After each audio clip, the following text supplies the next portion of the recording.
seja muito bem-vindo, muito bem-vinda a mais um episódio do Carreira e Suas Vozes. Eu sou Cláudia Cardillo e hoje eu trago para conversar com a gente a empresária Paula Richter. É Richter, é isso mesmo? Richter. Richter. Prazer, Cláudia. Muito obrigada pelo convite e um olá para os ouvintes da Rádio Vibe Mundial. Que gostoso. E para o público da Astral TV também, porque nós reverberamos na TV São Paulo até a região de Campinas. Maravilha. Isso é muito gostoso. Antes da gente começar, eu quero fazer um agradecimento aos nossos apoiadores, que são a Tânia Vieira Joias, que traz luxo, qualidade e sofisticação em semijoias, a Casinha de Cílios, na região da Paulista, e a Garrafa de Terapia Vibracional Aqua Quantum. Quer saber mais? Quer adquirir os produtos e serviços com código promocional? Entra lá no meu site www.claudiacardillo.com.br/parcerias e você ainda ganha de presente o meu e-book Comunique-se com Alma. Agora sim, Paula, seja muito bem-vinda. Muito obrigada, Cláudia. Que gostoso ter você aqui. Paula, conta para o nosso público quem você é e como você chegou até aqui, porque eu sei que você é advogada e passou por uma migração de carreira também. Então, conta um pouquinho da sua história. É difícil falar assim pouquinho, mas eu vou tentar resumir, né? Por Porque favor. eu comecei como uma artista, já na adolescência, eu já era pianista, fui para a faculdade de música, bacharelado em piano, com 16 anos. E ia me formar muito nova, com uma bolsa já para a Suíça, uma bolsa para a Itália. Que O maravilha. meu pai com a cabeça de engenheiro, enfim, né? Você vai sair do país e você não tem uma profissão... Cartesiana, exatamente. Você não tem uma profissão tradicional, então você pode sair, eu deixo. Mas você tem que fazer ou engenharia, ou medicina, ou direito. As carreiras tradicionais. Exatamente. Aí eu falei, bom, vamos para o direito, tá mais próximo, né, das humanas. Entrei em direito, me encantei, montei um escritório. Eu ia para magistratura, acabei montando um escritório, porque eu queria ter experiência do trabalhar e não apenas julgar sem ter a experiência, né, da barriga no balcão, como se diz. E aí eu acabei fazendo direito, me dei muito bem, abri escritório, tive escritórios fora, escrevi um livro sobre direito dos estrangeiros, que foi a primeira obra no Brasil sobre direito dos estrangeiros. Isso já me levou a uma visão muito humanista. Parabéns por ser precursora num assunto em que ninguém fala. Né? Como se eles não existissem no Brasil. Né? Exatamente. Inclusive, o livro ele é de 2005 e no livro eu já previa que em 2015, 2016 haveria uma grande crise. Né? E hoje morro de vontade de pegar essa obra e reescrever, para que a gente recebesse os refugiados, né? A gente tem uma história de vida muito parecida, Patrícia, porque eu também me formei... Paula. Gente, desde que eu conheço a Paula, o meu WhatsApp escreve Patrícia. E eu acabei ficando com isso. Eu já falei isso para ela várias vezes. Que ela é Paula Patrícia. Eu acho que a sua mãe queria ter colocado Patrícia no provavelmente, seu nome. Provavelmente. Isso reverbera no seu campo áurico, né?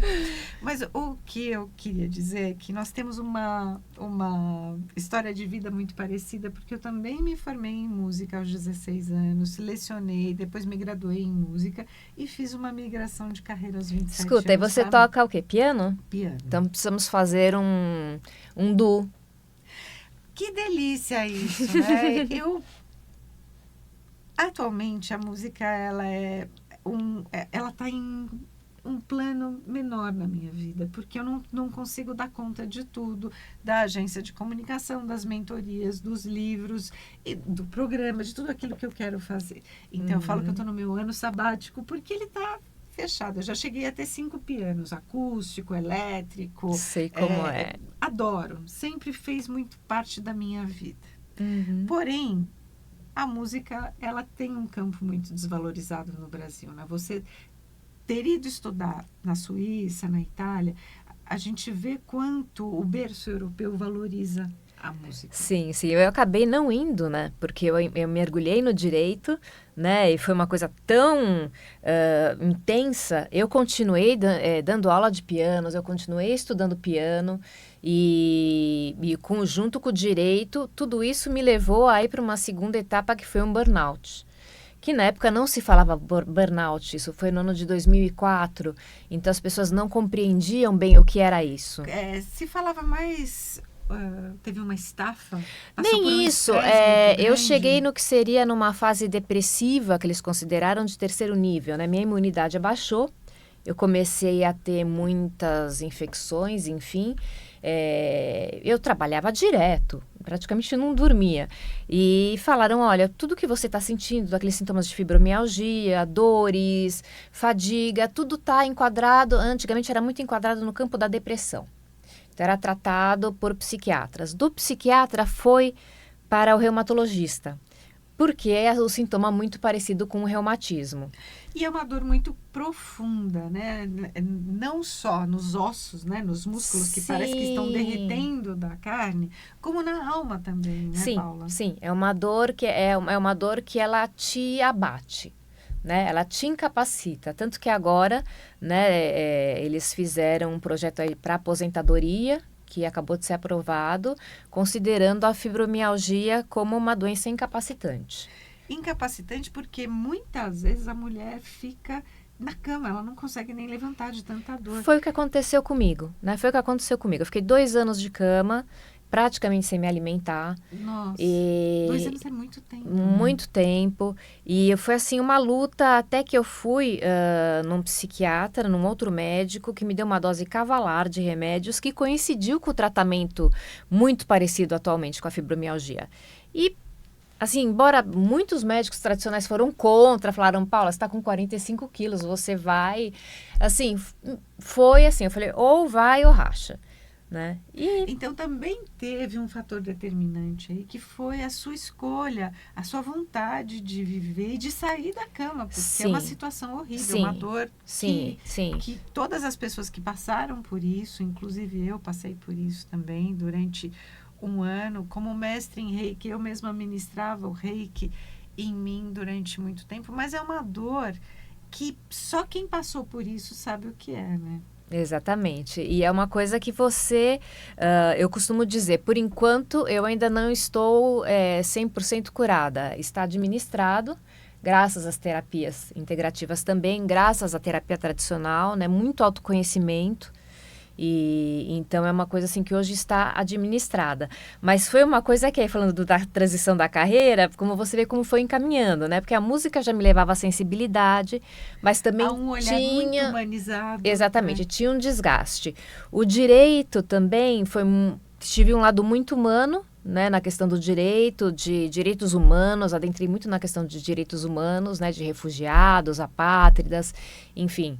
E aí, naturalmente, isso foi se encaminhando com essa crise para um autoconhecimento, para um estudo do porquê, o estudo porque tem pessoas que não passam por isso, porque existem pessoas que passam, mas escondem, né, a gente teve uma época em que a gente não podia demonstrar fraqueza, né, Cláudia? Porque qualquer situação que te tirasse do trabalho e te colocasse em casa, era fraqueza. Muitas vezes a mulher era vista com esses olhos. E é exatamente por isso que a mulher acumula tantas funções e porque ela passa por isso muito mais do que o homem, né? Sim. Que o homem tem uma gripinha, vai para casa. Ele respeita o momento dele. A mulher não. Ela continua em casa trabalhando. Ela nem percebe. Ela percebe. Ela sabe que ela não está conseguindo. Quando ela fala, vê... mais um pouquinho. E esse mais um pouquinho não acaba nunca. Quando ela vê, ela já está como eu, derrubada. Tipo, já não conseguindo levantar. Eu lembro assim, que foi um momento que eu estava no escritório trabalhando domingo e eu virei pro meu sócio e falei, olha, eu preciso almoçar em casa no domingo. Eu não vou conseguir manter, eu preciso almoçar em casa. Então, aí foi o ponto da crise e eu não retornei mais pro escritório. Daí em diante. E depois comecei a trabalhar as terapias. Aí me casei, já tinha uma certa idade, me casei, tive filhos, tudo bom. precisamos voltar a trabalhar. A mulher também tem essa ciclos, né? segmentação de ter que parar de trabalhar quando tem filhos, porque não tem, assim, aquele respeito que tem, por exemplo, em alguns países da Europa, porque você vai parar de trabalhar, então você pode trabalhar home office. Não existia o home office, né? Enfim.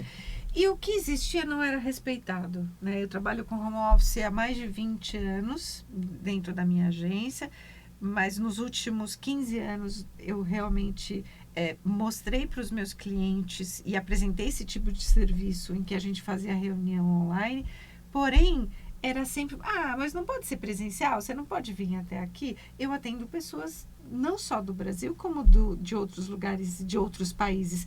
Os outros países aceitam, né? O Brasil é que tem essa reserva. Hoje não mais. Hoje mais. O trabalho online, o trabalho virtual e o home office, eles são muito bem aceitos, mas durante um tempo aconteceu isso sim. Então, trabalhar na minha agência de portas fechadas, sem receber o cliente, trabalhar com o meu time ali, houve muito mais foco, muito mais decisão no que a gente estava fazendo, porque existem situações que tiram a atenção da gente. Sim. Né?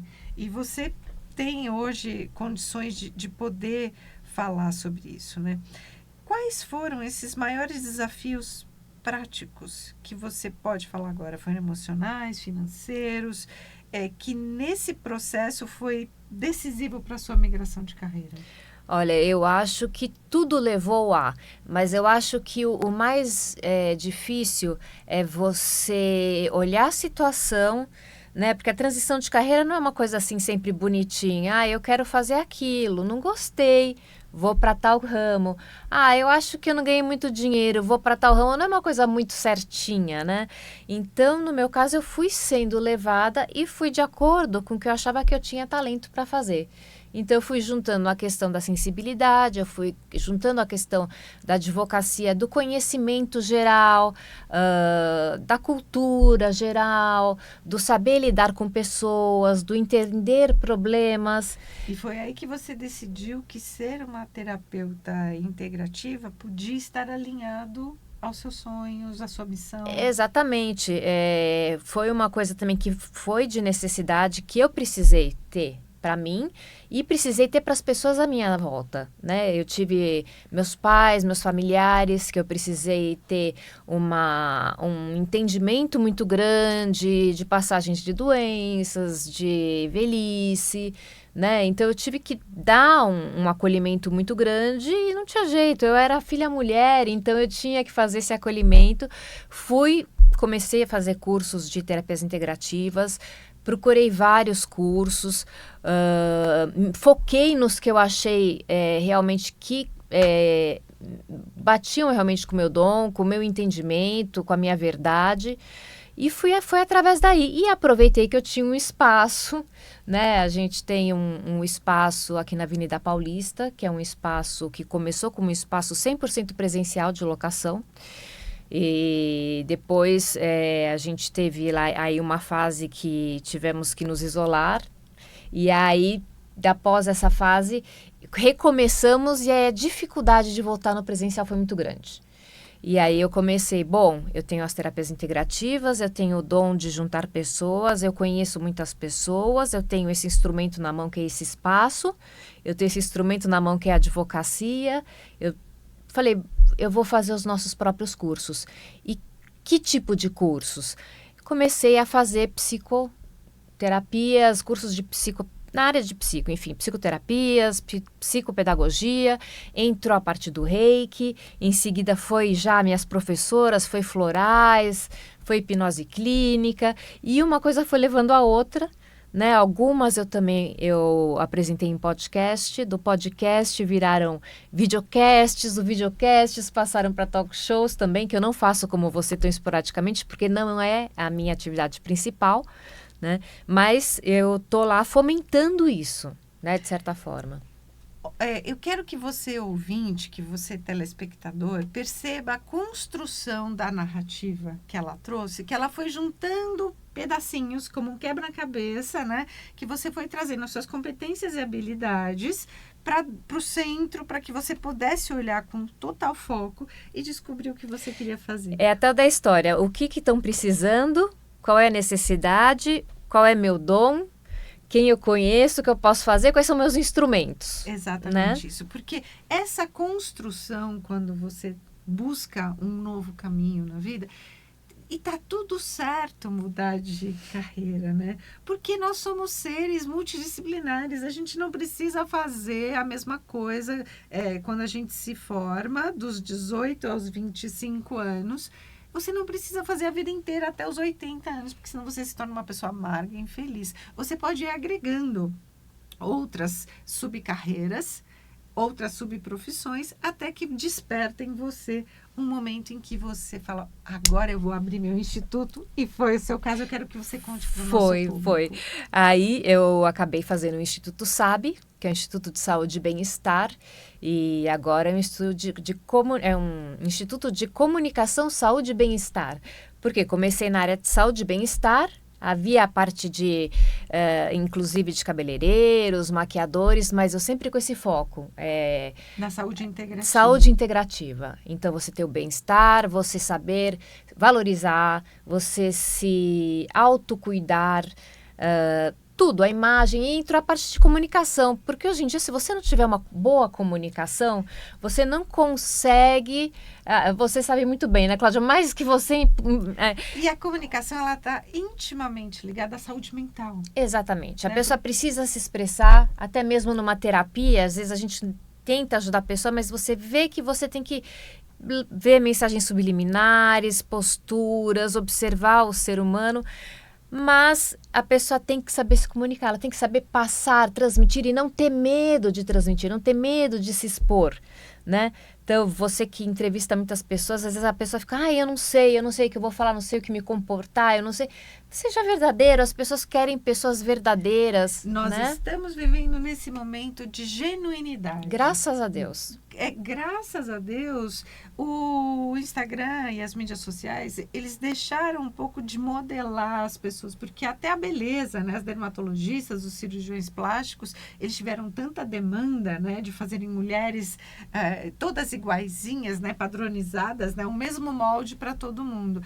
Eu, como aquariana, ascendente em Leão, é muito desafiador para mim passar por uma situação em que eu tenha que me colocar numa caixinha. Aquele filme Encaixotando Helena, para mim, ele é perfeito, porque ele mostra exatamente isso, né? Quais são os parâmetros que a gente tem e onde a gente cabe. Exatamente. Eu sou muito grande para caber numa caixinha. Então, eu não consigo, e essa é uma questão que eu trabalho comigo, né? De um desafio, né? De caber no que é muito menor para mim, né? A gente precisa olhar para a carreira com essa grandiosidade que a Paula está trazendo. E juntar, né? A gente vai juntando habilidades. Eu acho isso muito interessante. Você não precisa transitar, mudar de carreira e esquecer, como você falou, até a questão da música. Você tem lá guardadinha a música que a hora que você quiser acionar, você aciona. Se você for conversar com alguém, se você for querer depois, mais tarde, sentar no instrumento e tocar, você guarda aquilo. Eu mantenho a advocacia também no que eu tenho prazer. Gente, exatamente. Né? Ela continua lá. No momento certo, a gente ativa, né? E se conecta de novo com essas questões. Tudo é válido. Eu acho que não existe erro. Errei de carreira. Se eu tivesse começado nisso antes, muita gente fala. Eu descobri muito tarde. Não, você não descobriu tarde, gente. Foi levado a isso. Todo o teu caminho é válido. Tudo que você aprendeu é válido. Não desvalorize o que aconteceu na sua vida, nem de ruim, nem de bom. Você trouxe né? um exemplo perfeito aqui, porque essa fala eu ouço muito até dos meus mentorados ou das pessoas que chegam para mim.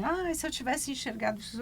Mas você não tinha a maturidade que tem hoje, né? Você passou por um processo de evolução, porque a dor ajuda a curar muitas dúvidas que a gente tem dentro da gente também. Mas está tudo certo. Lógico. Pensa, se eu tivesse sido uma pianista perfeita, se eu tivesse sido uma advogada perfeita, eu não chegaria aqui, né? Eu não chegaria, talvez não teria passado por essas lições todas que a gente passou. Eu me sinto um ser humano muito completo agora. Eu me sentia muito mal. Eu não fui, eu poderia ter sido fantástica nisso, eu poderia ter sido fantástica nisso. Poxa, eu estou sendo excelente nisso, graças ao que eu passei, graças às dores, graças ao quebrar a cara, graças ao até não acreditar em mim mesma. Né? E a maturidade vai trazendo isso. Hoje em dia, a gente vive, como você falou, 80 anos, previsão daqui a pouco de 120 anos de vida. Então, quantas vidas a gente está podendo viver dentro da mesma existência? Então, você... Está tudo certo, porque a gente também está vivendo um momento muito crucial na nossa vida, que é a era digital. Né? Então, como a Revolução Industrial no início do século passado foi para as pessoas que viviam naquela época, que as pessoas não tinham geladeira em casa, né? Porque não tinha eletricidade e a máquina trouxe isso, agora é a revolução da comunicação com a era digital, com a interferência das inteligências artificiais. E muita né? gente com medo disso, né? Agora eu vou ter que refazer porque não vai ter mais minha profissão. Calma. Né? A máquina ainda não substitui e você tem que pensar, a inteligência artificial, ela está baseada em quê? No que nós, seres humanos, já produzimos. Exatamente. Então, uma hora isso vai se esgotar. Então, os seres humanos vão ter que continuar produzindo. Vão ter, porque é a criatividade. E dentro da realidade e que o a gente erro, tá vivendo, o erro só existe no ser humano. Só existe no ser humano, porque na máquina está tudo certo. Por isso que eu falo que o erro é válido. Né? O erro é válido. Dentro desse momento que a gente está vivendo, Paula, as terapias, elas muitas vezes dividem o espaço com a inteligência artificial. Como é que você vê a evolução das terapias integrativas e da saúde holística no Brasil? Olha, eu acho que, bom, já faz um tempo que a gente tem, né, as PICs, né, que são as práticas integrativas e complementares no SUS, que começaram primeiro, acho que no 2007 para 2008. Acho que começou em 2003 com 17 ou 6, começou muito com a acupuntura, que eram as mais tradicionais. Em 2008 que o SUS decretou que aquelas terapias 29, integrativas, isso. elas poderiam fazer parte do quadro Isso. dos Agora, hospitais, acho que agora nós estamos em 32, né? Porque, na verdade, é uma grande ferramenta preventiva. Né? Porque você lida com o emocional, além de você ter a visão integrativa do ser, as terapias holísticas, as pessoas acabam subjugando, dizendo, olha, são terapias alternativas. Nem se usa mais, né, essa palavra. Ainda você ouve as pessoas falarem? Sim, porque porque existem as associações, né? E assim, as associações, você não é obrigada a se associar, mas algumas associações determinam que até tantos cursos alternativas, a partir de tanto integrativas, passando disso, são holísticas. Né?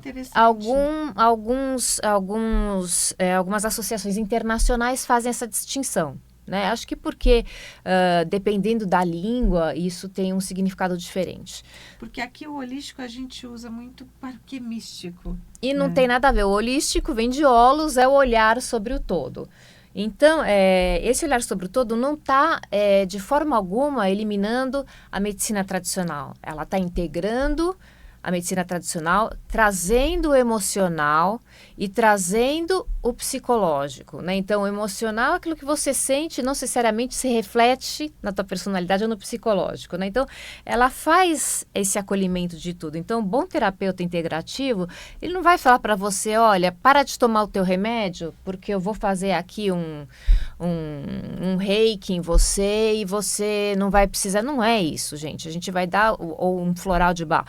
Você vai aprender a se autoconhecer primeiro. Caminham juntas, né? Caminham juntas. O terapeuta vai fazer como um terapeuta tradicional, freudiano. Ele vai ajudar você a entender o teu emocional.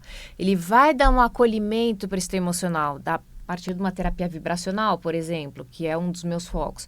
Então, você vai facilitar o teu conhecimento e daí você vai ver a origem da tua doença. O Dr. Bach, né, falava que toda doença tem origem no emocional.